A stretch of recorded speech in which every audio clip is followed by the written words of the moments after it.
2 pitch. Hit toward third. Castro has it. Spins, fires. A perfect game! Roy Halladay has thrown the second perfect game in Philadelphia.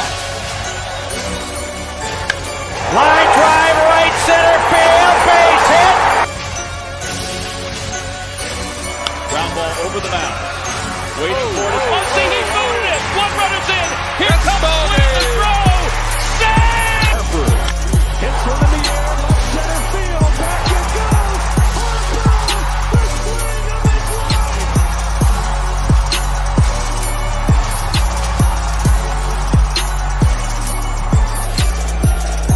Fastball hit to left. It is long gone. And Hamels with a 3-2 pitch. Swing and a high fly ball, deep center field. Herrera back on the track, and did he make the catch? He fell down and he's got Here's the strike by Robinson. The 3-0 pitch. Swing and long drive. There it is. Number 500. The career 500th home run.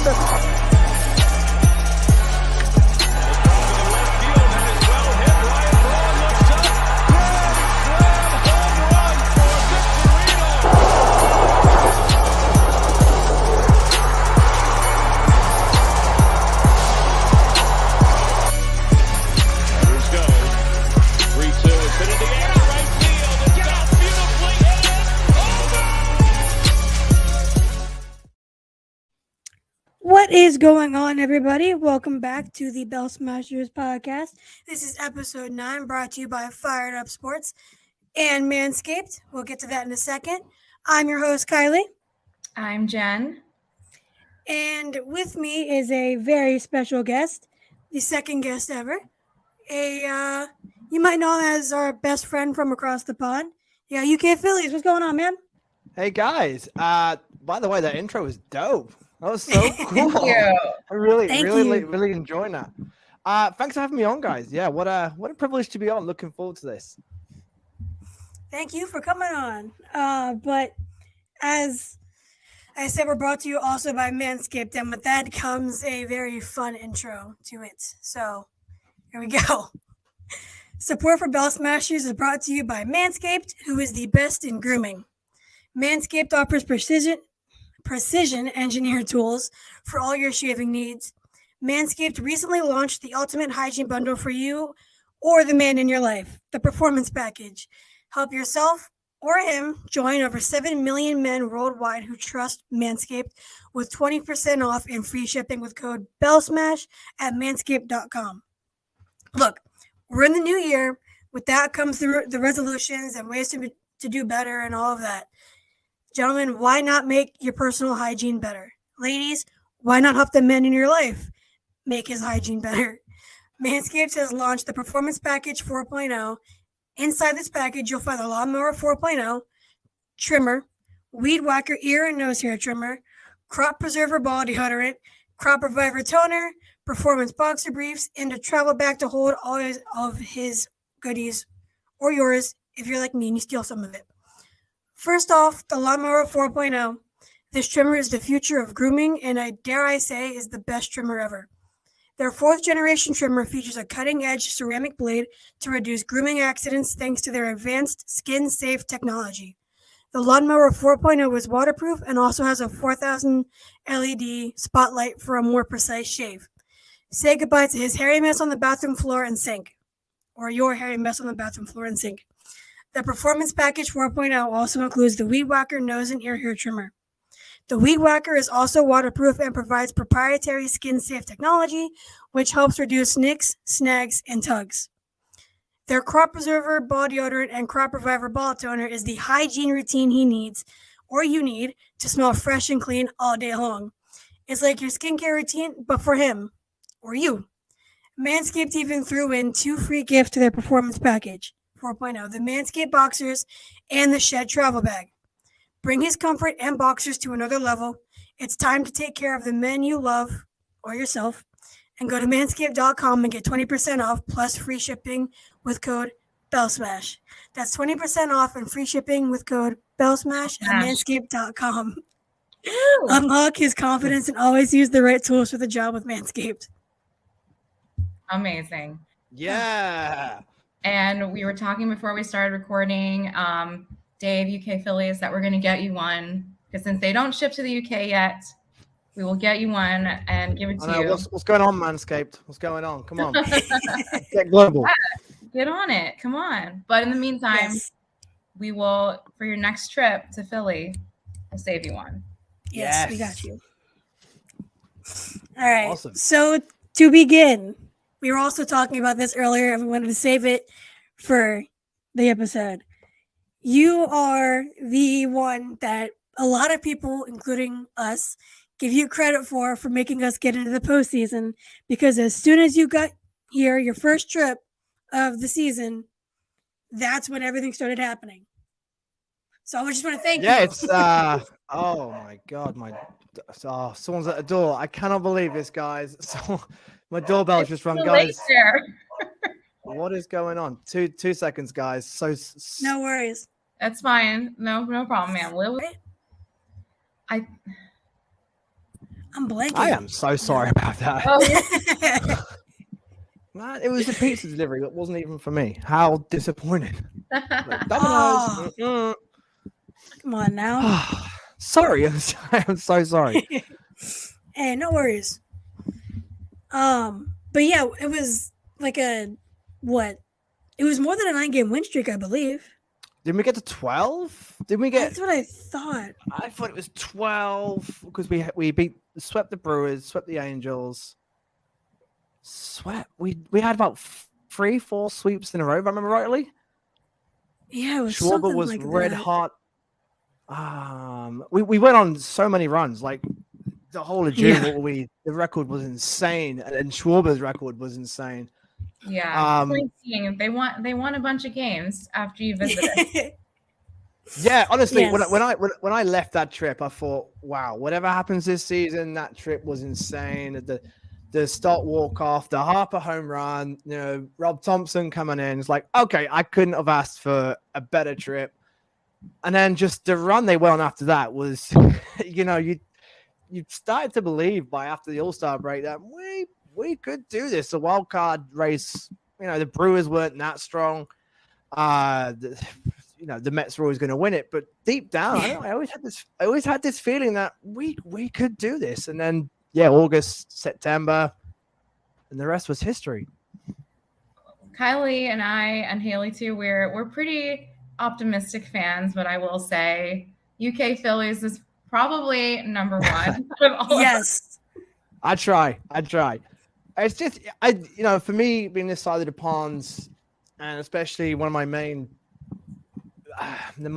targets is to target new audiences to baseball, especially in the UK.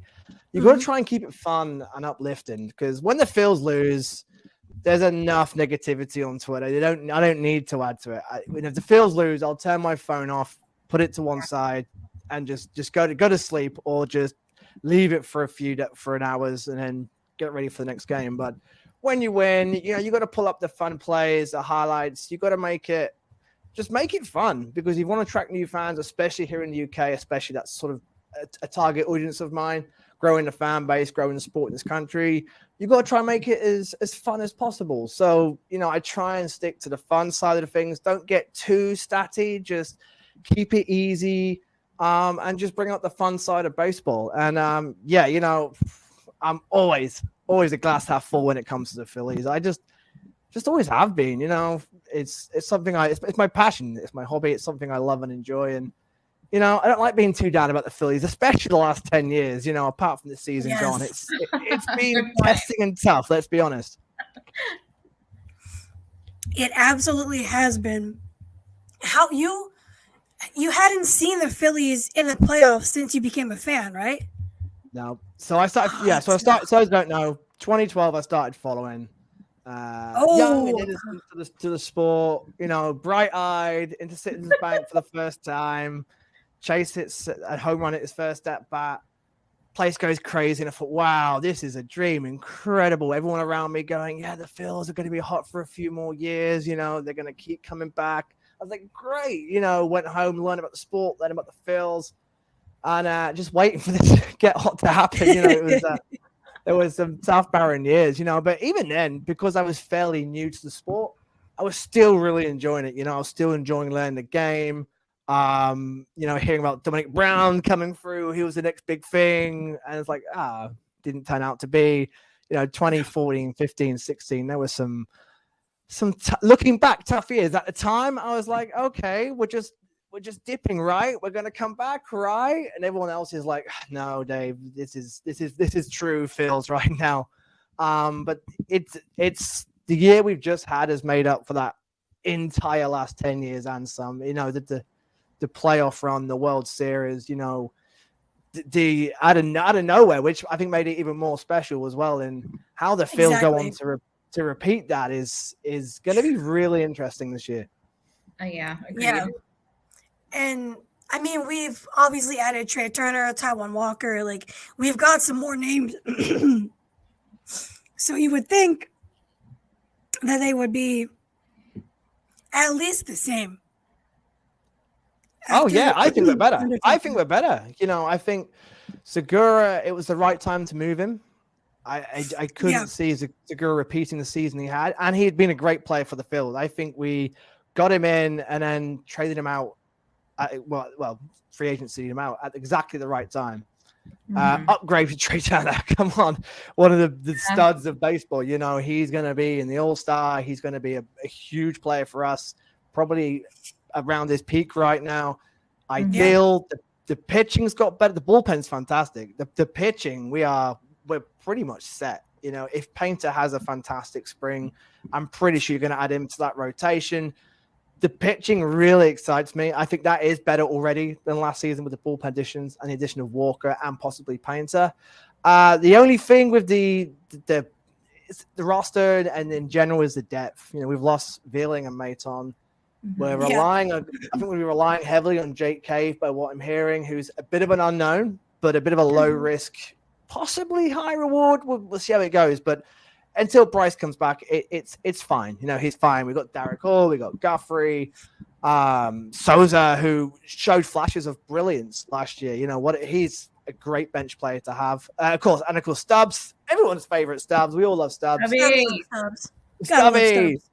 So, you know, I think we are a better team than last year. You know, from what Dave was saying yesterday on WIP, it looks like we're pretty set now going into spring. They may add a bench back before opening day, but this division's it's going to be wild. It's going to be crazy. You know, it's going to be so exciting. We've got us, the Mets, the Braves. You know, it's a three-headed beast, and it could be a battle running all season, you know, and the early games, which sometimes people are like, well, it's the early games, they don't matter as much. These early games are going to matter just as much now than the games in September. You know, we don't play the Mets till the end of May. We don't play the Braves too much at the beginning of the season.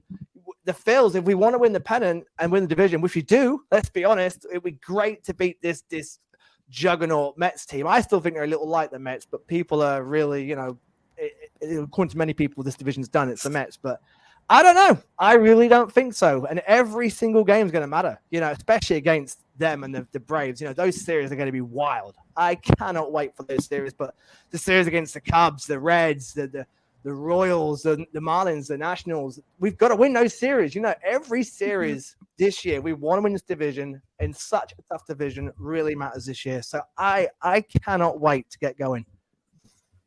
Yeah, absolutely. And I think two things with that. I think with the fact that we have to play every single team this season, we avoid the Mets and the Braves a lot more. So that helps everybody, but it does help us a lot because the Mets play really well against us. And I don't think the Mets realistically got any better at all. I agree. And they're light. They're light. Even their rotation doesn't, dare I say, ours could be better. I think our bullpen's better. I think our bullpen's probably, or potentially, we don't know yet. We you know, we're all sort of going in names on paper. We haven't seen us out on the field yet. You know, we can't get a proper grasp until the season starts. But potentially, that our bullpen's it could be incredible. It could be pretty shut down, and it could be key because if it is shut down, if they are reliable, we can put Wheeler, Nola, Suarez at 6 innings, 5 innings, rely on the bullpen, keep them rested for the start of the season, which is key. You know, Wheeler looked gassed, Nola looked gassed at the end. We got to keep them as fresh as possible for as long as possible throughout the season. That's key. And if this bullpen is firing, which, you know, it should, you know, but baseball's not played on paper, it's going to keep them fresh as well. So it's, you know, the pitching was key. We've improved.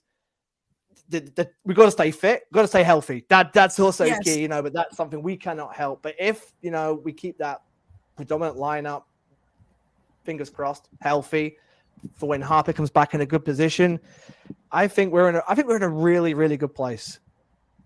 Yeah, I think so too. And the issue is, of course, as you just said, the depth. And it's just,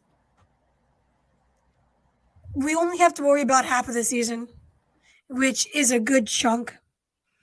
And we always like to try to remain optimistic about it.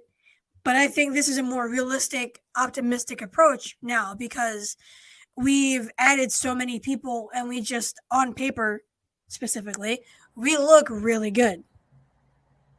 Even without Harper. Yeah, Kylie and I talk about this a lot, you know, and how it's a strange but great feeling to have a lot of confidence in Dombrowski and everyone in the front office. Now we're going to have a full season with Rob Thompson as the manager.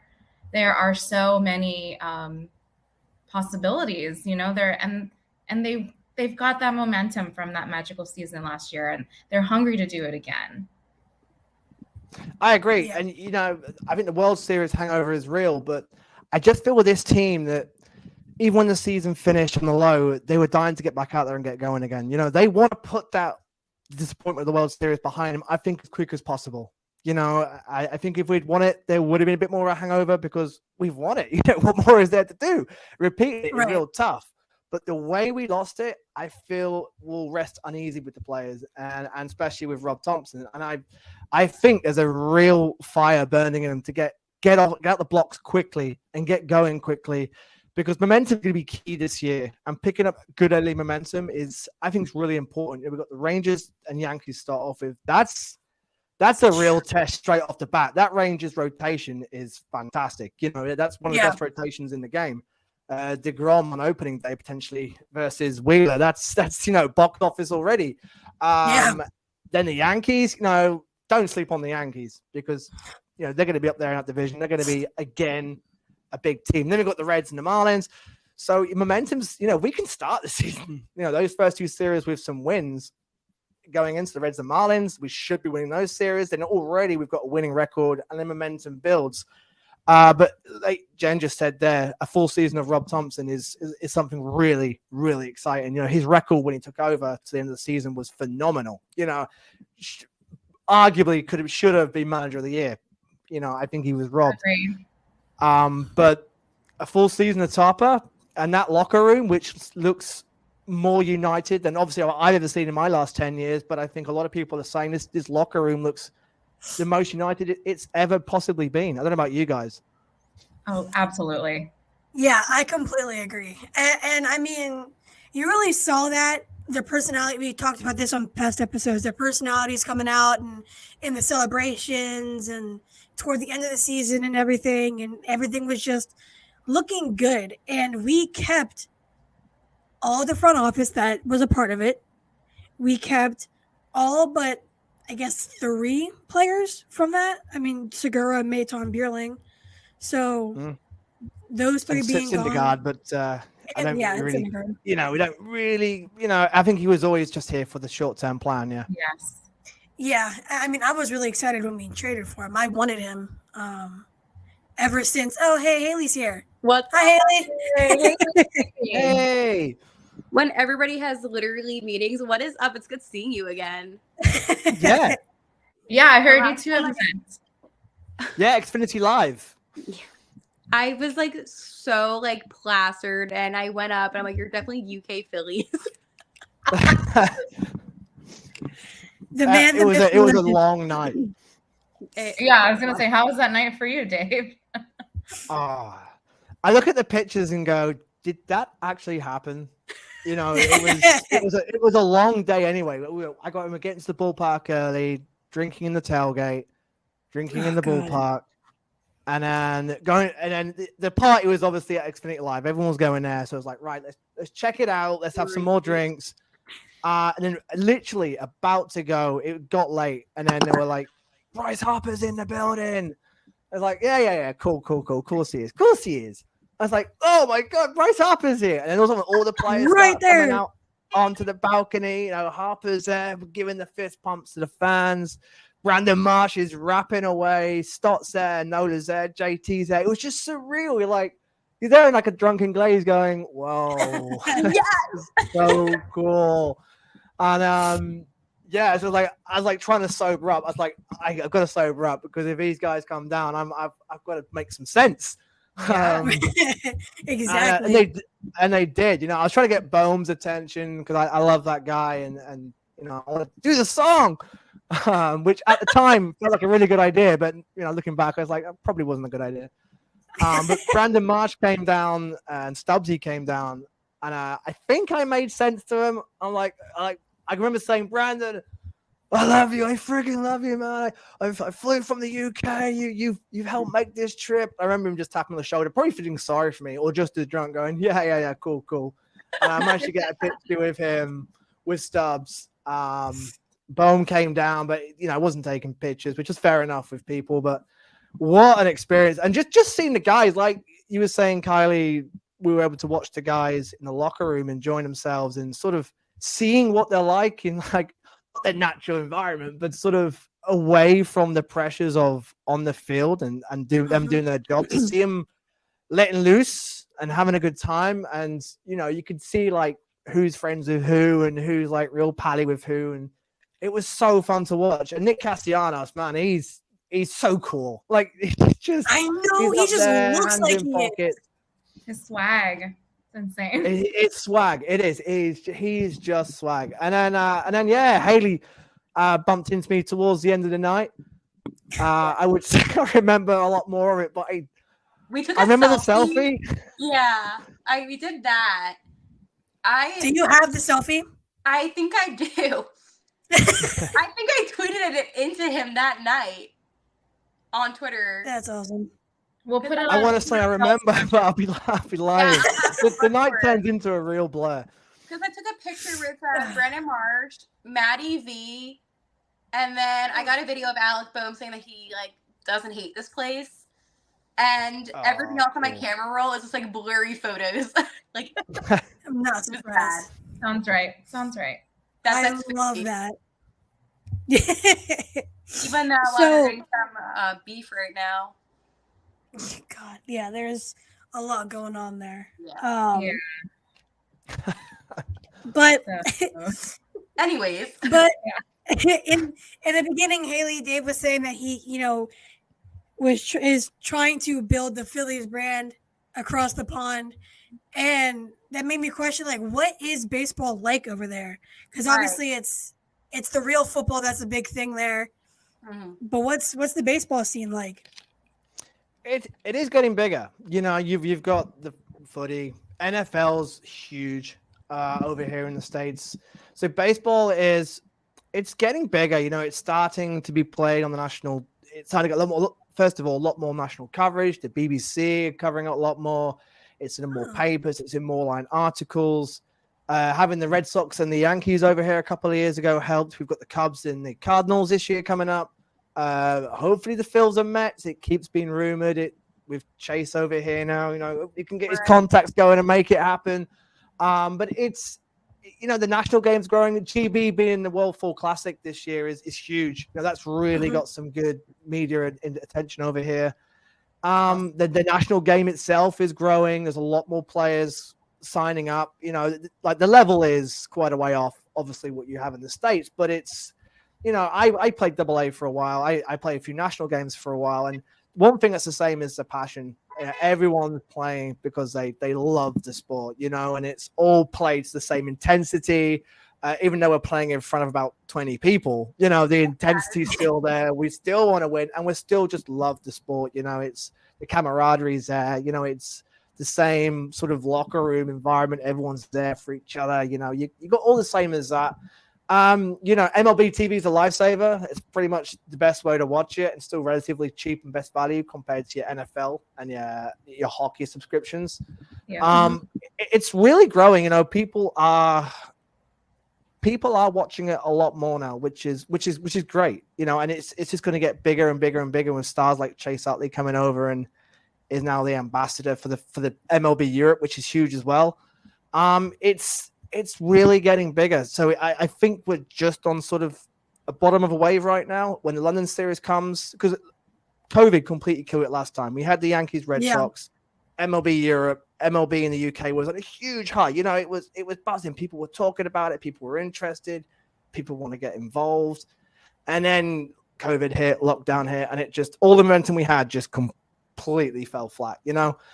So we're slowly building it back up. And I think after the Cubs-Cardinals series, I think we'll be back there again. And then it's a matter of how we maintain it, how we keep going there and keep making it bigger. And, you know, a lot of NFL fans are sort of transitioning to baseball as well as a summer sport to watch, you know, when we're not doing NFL in the winter. So it's a good crossover. So it's got a lot of potential. Yeah, I think with the football, or either with the NFL and with the baseball being after it, kind of that transition is really going to help, instead of like a sport like hockey where it's at the same time as the NFL and it's just the combination's tough. Yeah, the good thing about baseball as well is that the football, it's on during the summer, so the football season's finished. You know, the NFL doesn't start till, well, it starts in late August, late September, runs through to March when, you know, there's no baseball. It hasn't got that to clash with. It hasn't got a lot to clash with. You know, you got Wimbledon, Formula One season. There's not a lot happening. So baseball does get a prime slot in that summer where people are looking for sport. They're starved of sport, what they're going to watch. And baseball in the summer with the London series is going to be a great opportunity. The BBC are going to show more games next year as well, which is really big. That's free to air. Anyone can watch without paying. So that's fantastic. Wow. And a lot more online content as well. And then, you know, myself and a lot more of the UK community trying to do all we can to make baseball bigger in the UK and just sort of make it headlining and get it out there. So it's a big year for the UK. If GB can get just one win in the World Full Classic, that would just go a long, long way. There's academies being developed here. There's the women's game's getting really big here as well. That's really growing, which is great. It's all on the up. It's all in a good trajectory right now, but it's how we get it up there and then maintain it is the big thing. Do you feel like, from your perspective of just being in the UK, that there's a certain fan base that people go towards? I'm not just saying the Phillies, but maybe the Yankees or Dodgers, or do you feel like it's just more enjoying the game of baseball? You got a lot of expats over here. Like the Blue Jays have a massive fan base. There's a lot of Canadian expats over here. Canada's one team, Blue Jays. You'll see, you know, the Dodgers. It tends to be more the bigger fan bases are where more people go on holiday in the States and like go to a game on the off chance while they're away. Like the Rays have a good following because people go to Tampa. New York, obviously, Yankees, Mets. They've got big followings. LA, Dodgers, Angels, San Francisco. You know, people go there on holiday from the UK all the time. They'll check out the ballpark and go to a game. It's the thing to do when you're on holiday, and they'll usually come back fans of that team. So they're the predominant big teams. But there is a lot of people, if you go on the Facebook groups, like MLB UK community Facebook group, a lot of people signing up going, we just enjoy watching the sport, haven't chosen a team yet, just still learning the game and then trying to find a team that comes to them. And that's happening more and more, which is really good. I think that's a good way of doing it. If you haven't got a team, just watch a few games and see what team you sort of gravitate to. But the predominant teams are your Yankees, your Mets, your Jays. Cubs have got a really big following, and they've got a real diehard fan base over here, probably one of the biggest. So when they play this year in London, that's going to be really, really probably 80-20 Cubs support, I reckon. Wow. Oh wow. I wasn't That's expecting awesome. that. Yeah. No, the UK Cubs are really well followed. Again, a lot of expats from Chicago who work in London or in the UK, but they've got a really solid, good British fan club going. So, but we're catching them up. I think. The Phils are well repped. You Good. during the World Series, I watched a couple of games at Passyunk, and just the amount of people that I did not expect. I thought before I went, it's like, is there going to be many people there? But again, a lot of expats there, either working in London or just visiting at the time. The amount of people I had in on my Insta DMs and Twitter DMs going, "Oh, we're in London. Where can we watch the World Series?" It's like Passyunk. Everyone meet at Passyunk, and it was incredible. That Game 6 was incredible. And then when Schwarber hit that opening, oh god, I'm not over it. When Schwarber hit that opening home run, the hope, everyone going crazy, and the hopes were so high, and it was packed. Passyunk was packed. And we're talking, the game didn't start till 12:30 at nighttime. And it was packed till 3-4 in the morning. And Alvarez did his thing and broke all our hearts. But the experience was unbelievable. And I want to try and latch onto that next year. So in terms of it here, I want to keep getting people on holiday vacation from Philly or Philly fans who are in the area, keep coming down to Passyunk, watch some games down there. And then, people who just go into Passyunk, great thing about Passyunk is it's always got Philly sports playing. So you can get randomers going in there, going for a drink or a cheesesteak, and then just glancing up at TV, watching Phillies baseball and hopefully slowly grasping it. And the Phils fan base is really on the up, and it's just as hardcore and as dedicated as I am. It's ever growing. So what do you think that we could do, as people that are from, around Philadelphia, surrounding states, to maybe make the UK audience feel more involved from this perspective? So we can kind of make it so it's not just, a UK fan base and, Philly, but how can we just become one? I think, do you know what? I think there's a certain element of that already, I think the Philly fan base, I think, it sounds cliche, but it is quite unique and different to the fan bases because the passion we all have for the Phils I think it's unrivaled on the whole as a fan base. And talking to UK fans, a lot of them do follow a lot of American accounts and get involved. Some of them even go on the WIP phone-ins and the Fanatic phone-ins. It's just keeping it open. Just respecting. It sounds again cliche and kind of corny, but it's just respecting everyone's opinions and just getting along. Just making everyone feel. Because in the UK, there are new fans to Phils. There are new fans to baseball who may not know as much. And I think it's important not to come across patronizing or why don't you know that? Oh, that's obvious. It's actually being embracing to people who are new to the sport and newer Philly fans and sort of teaching them the old ways, teaching them the old team, the 08 team, the 93 team, getting them educated, because it's real fun to learn. When I was learning about the 93 team, and the glory days of 08, 09 to 2012, it was so much fun, and that's what I want to pass on to people as well. So I think it's like if someone writes a comment who maybe from the UK, and it's like, well, that seems pretty obvious. Well, maybe not to them, So just keep it open and just keep being nice to people, keep looking out for the Philly fan base, and don't come down. I see people come down and people like, well, that's an obvious question, it's an obvious answer. Well, all of us start our fandom somewhere, I'm still, I've only been putting sport 10 years. There's a lot I don't know. I try and keep away from the heavy-sided stats sort of area because I watch the Phils because I love the field and I love watching baseball. I love the simplicity of it. There's some fantastic accounts out there who give me all the stats I need. If I'm not sure about something, that's what that means. Fine. Yeah. And I'll point people in that direction. I just like to keep it fun, the fun plays, the fun highlights, and just show the fun side of baseball. Keep getting new people involved. It's the fun. I was like, this is fun. Hey, this is better than I thought it was, or this is more fun than I thought it was. And that's sort of what I'm trying to do. Stay away from the stats and just keep it happy, positive, and just trying to get people engaged and on board. Yeah, you're right. I feel like we shouldn't be like gatekeeping fans or fandom. Everyone's welcome, regardless of whether you are a nerd about all the stats or whether you would rather not care about the stats and just want to enjoy the game, right? Like everyone's welcome. You talk a lot about your social media. You've built a following there. So yeah, we all met each other on Phillies Twitter. So join us on there. That's weird to think about that. I haven't met you two girls in person, but I've met Dave at WoW, and you're on. I know. Yeah, Isn't that weird?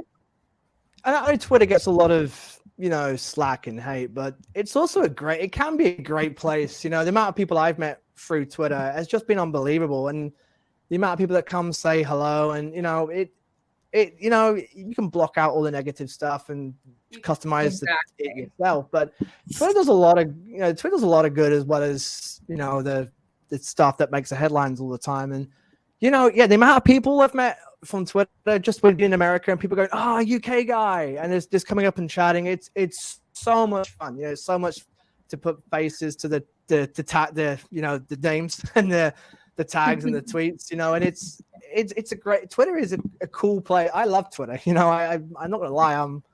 It can be a real. And during the postseason, Philly Twitter was alive. Yeah. I've never seen Phillies Twitter just so united as well. It was so bizarre. It was like a peaceful Phillies bubble. It was amazing. It was probably the best month I've ever had in a long time. Yeah. Same. Yeah, it was. Talk about it. Yeah, it still hurts to talk about. Watch all the other plays, and I mean, I was there for Hoskins, the game 3 where Hoskins had that bat spike. So was I. Yeah. I was at the game where Harper hit that home run and we advanced onto the World Series. And every time I think about it, tears come to my eyes, and I'm just that was still one of the best days of my life, hands down. But it's hard because you want to enjoy that postseason, right? But it's kind of like the ending of it just didn't seem real. It didn't seem like that was the ending, and I think that it hurts. It stings. How do you feel about it now? Like, I know that you said it still bothers you, but do you think you can finally enjoy it, or do you think you still need some more time to process? I look back at it now and I love it. Every time I watch a yearbook, I won't watch past the NLCS. I turn it off. It's like celebrations. We're National League champions. Done. And I look back on October in general as the best month ever. The fun. Just as I said earlier on, because it just came out of nowhere. It just in April and May. I was thinking, what? Just are we going to blow this team up and just start again? What the heck's going to happen? We're so far behind. The run we went on was just incredible, and it grabbed everybody. Everybody got so into it. Even non-baseball fans, were just so hooked. Philadelphia was hooked. People wanted to talk about the Phillies. It was just an incredible time. I'm so proud of what they achieved. There's so many memorable moments. Watching the yearbook back, you're like, oh yeah, the Castellanos amazing catches and the JT inside the Parker. Brandon Marsh hit a couple of runs in the postseason. Reese Hoskins for me stole the show. Was it 4 or 5 home runs in the postseason? I know he made a couple of errors. Every single player contributed and had a big part to play in the postseason. Alec Boehm hit a real clutch home run that sort of overlooked. I think the World Series, they were gassed, but because they gave it everything. You can't ask any more of that. For me, I'm proud of them. They left it all on the field, and that's all you can ask. Nola looked a bit tired towards the end. Wheeler, the bullpen, I think Alvarado's arm was going to drop off. He gave it. Gave it everything. I'm proud of the boys. The Alvarez home run will always hurt. I can't watch it, but I think it hurts more because after game 3, when we really, stuck it to the Astros, I believed it was sort of done. I naively thought, this is it. Me too. I was parade. We were there. Yeah. I thought it was happening. I did too. I do too. Yeah, I fully believe. I was looking to see if I can get time off work to get down for the parade. I honestly was so close to booking potential flights, and then the in true Philly sports style would no hit the next game, and then it was like, Yep. and then Game 6 just had again true Phillies. We took the lead. We believed, Schwarber gave us that lead. We were looking good. Alvarez was the difference. They just had a bit more depth and they had more left in the tank than we did. And I think it came down to Alvarez. I think we was that close. We were that close. It's hard to make it since they didn't have that depth, especially that bullpen. But wow, talking about this, I feel better now talking to you about this. It's like therapy, right? Yeah. This is a positive mindset. Meanwhile, we're always like, this is so sad. Phillies therapy with UK Phillies. Yeah, this is what it was. You know what? This is what I'm going to do now. I'm not going to watch past the NLCS. There you go. Honestly, you will feel so good. I will say, I love the part at the end, though, where Kyle Schwarber is saying, like, that was fun. I'm ready. Oh, let's do it again. Like, that part really got me. Yeah. That's what I was saying earlier on. I think these guys have a real desire to get back there and finish a job. I think they all feel that they can not bottle it, not blow it, but I feel that they know they can do it. They can go that one. They were that close, and now they've added, and they know what to do now. I think we're really gonna see a Phillies team go on a real charge. I think, it's tough to keep the momentum up. We usually see the Dodgers run out divisional winners by about 15, 20 games in the season and blow it in the postseason. So we've got to be careful. We can't keep that high momentum and then burn ourselves out. But I really believe the coaches and Topper know how to mold this, know how to get through the season. I think they really will manage Nola and Wheeler and Suarez's early innings, especially the first 2 months. I really think we'll get 5-6 innings out of them, and that's it. We don't want to burn them out.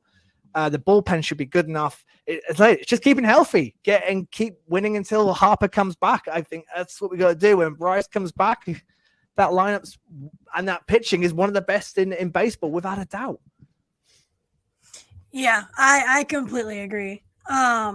What I did to feel better about the loss in the World Series is I played MLB The Show, put the settings on the lowest setting, and I beat him like 34-0, something like that. I did feel a little better.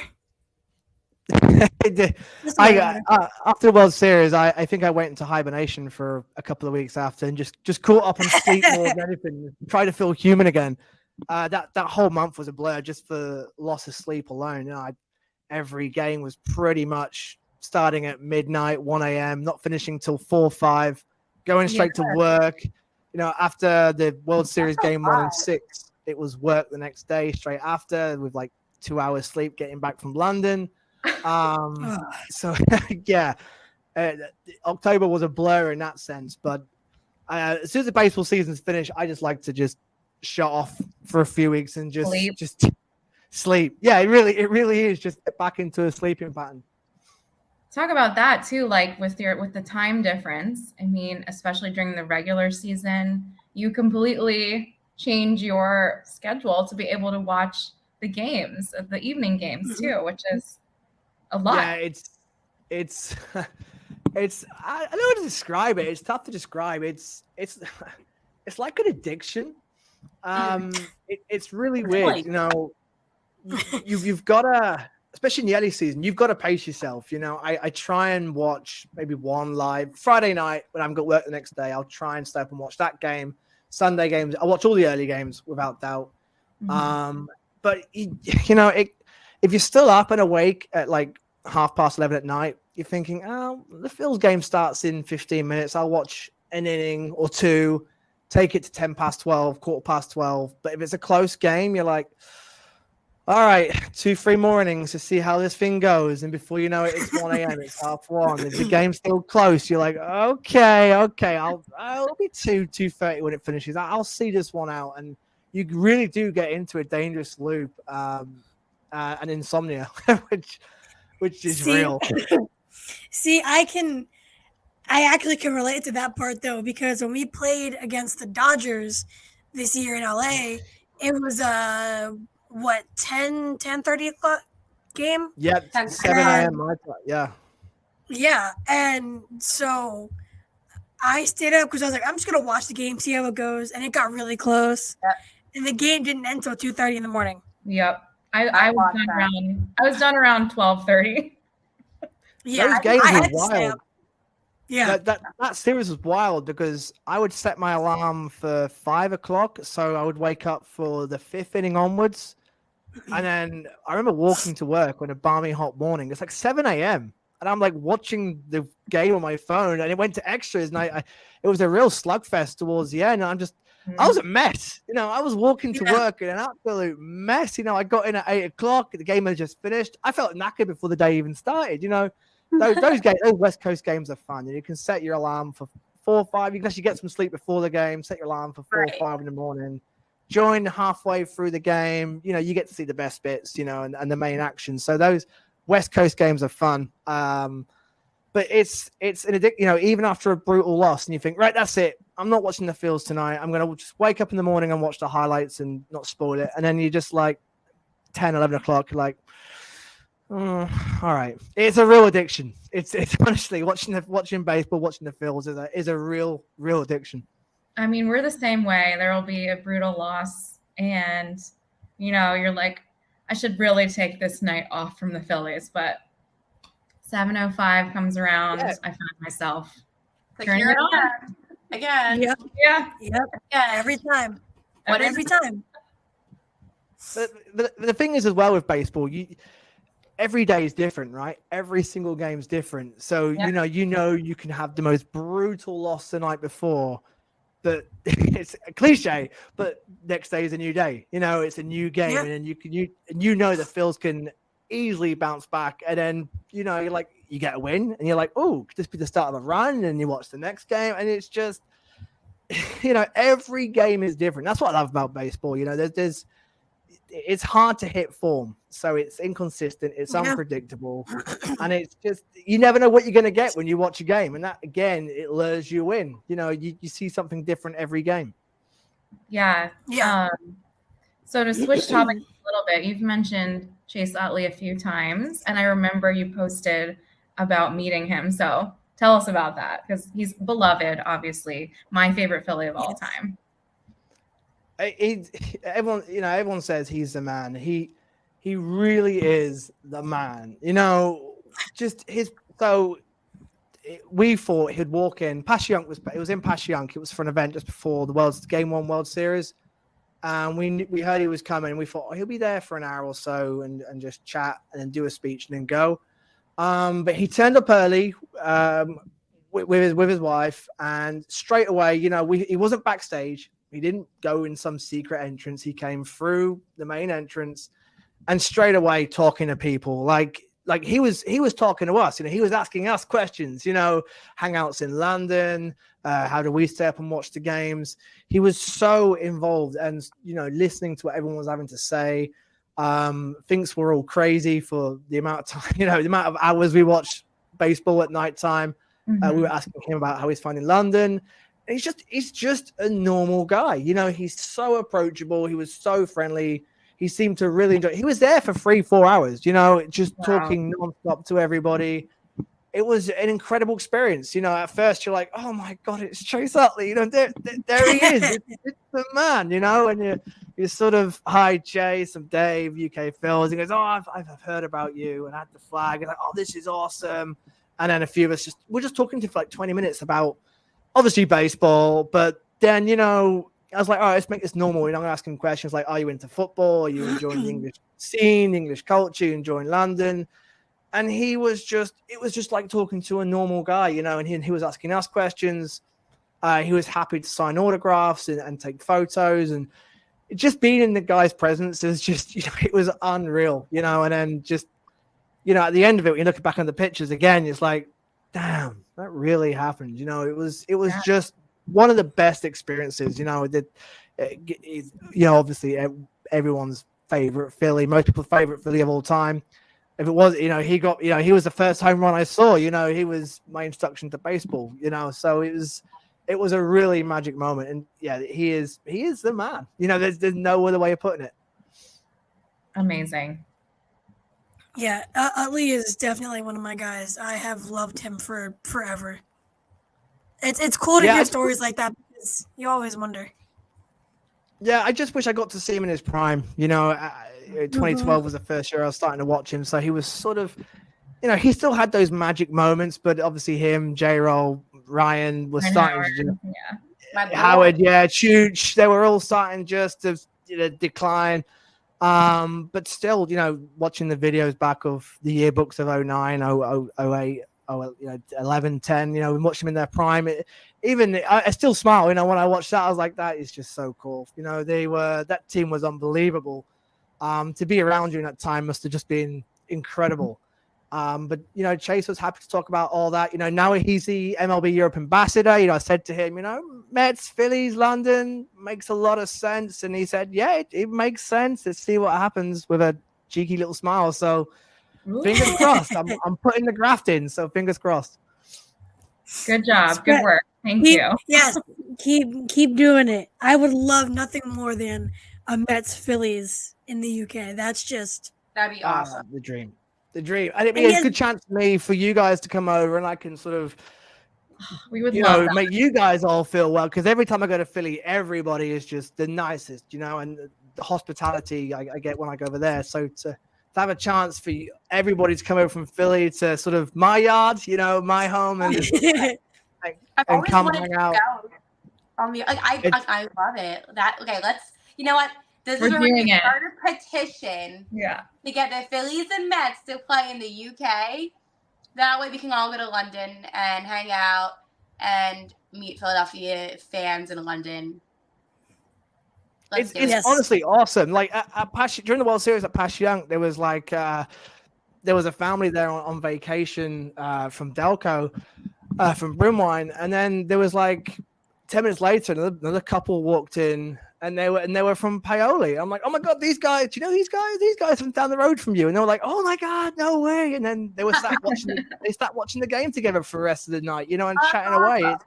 It's honestly, when you go into that place, you feel like you're in a little slice of Philly, and you don't know who you're going to meet. It's such a small world, but such a cool experience. And most of the staff are from Philly; they're expats.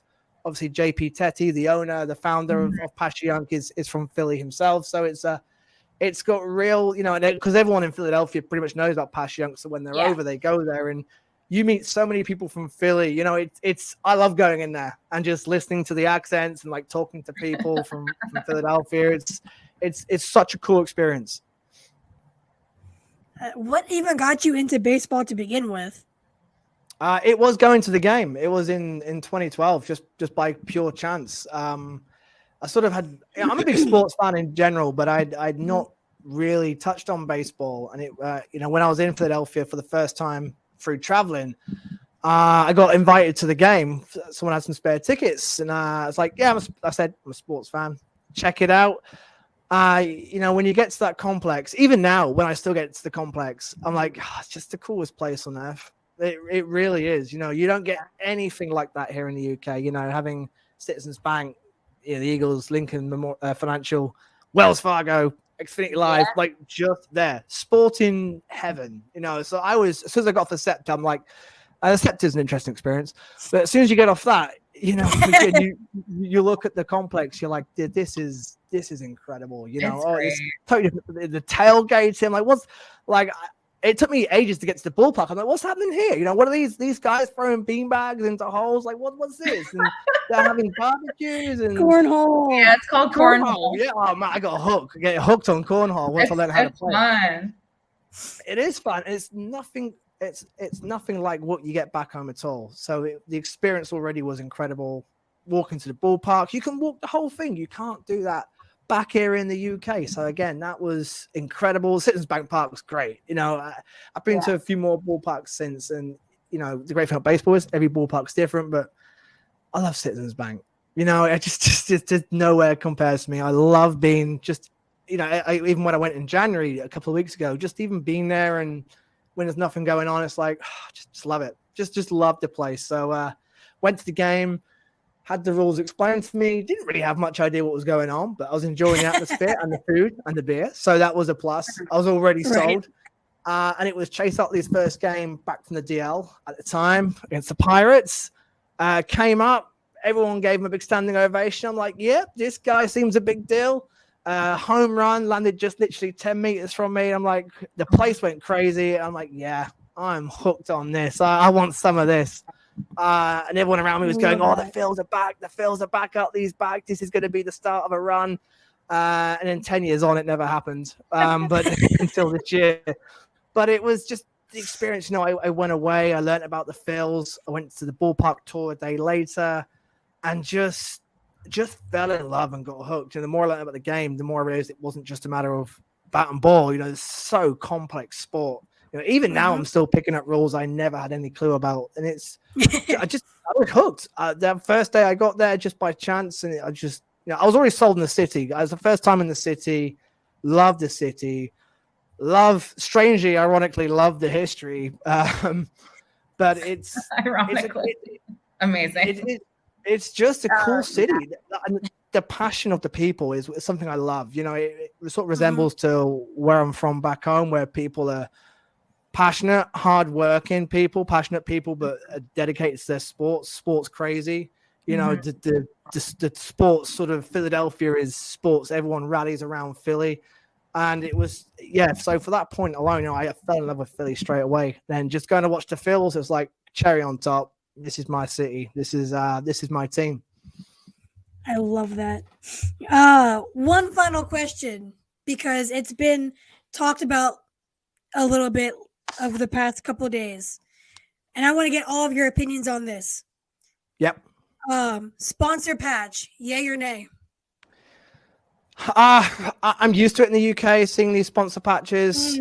True. It's 4x4 on the sleeve. I think people will get used to it. I get why people are against it. Absolutely, I get it. As long as it's not something stupid, like I don't know. I don't really have an opinion. I'm used to it because English football, we got sponsors all over the shirts, and then we have in most sports over here. So I'm sort of used to it. But if it's that small on the sleeve, I think people will quickly get used to it, like the Nike tick. So I'm a bit impartial to that one. I'll be brief. I'll say only if it's Wawa. Yes, gotta be Wawa. What do you think, Haley? What about you, Haley? Oh God. No, all these sponsors, I feel like I'm just so used to it now, with just like everything I watch. And it bothers me a little bit because I like the authentic jerseys. I don't want any of that bumble junk on whatever. But what I will say is that if there is one sponsor that I feel like it would definitely be like an Acme. Yeah, Acme, Wawa, something like that. Wawa, some Hoagie Fest. You know what? Schwarberfest. Yo, Wawa, if you're listening right now. Get on it, Wawa. Get on it. Yeah, I go to Wawa every day. Dude, I love Wawa. it. Sponsor us, Wawa. Where you at? Please. Wawa UK. Ooh. UK Wawa. Ooh. Yeah. I love Wawa. I didn't go to my first Wawa until June. Oh, no, it was October. October trip was my first Wawa experience. And I was like, what has taken me so long? One of us. I did. I felt proper Philly walking out. I was like, I've done it. I've lost my Wawa virginity. I'm a true Philadelphia now.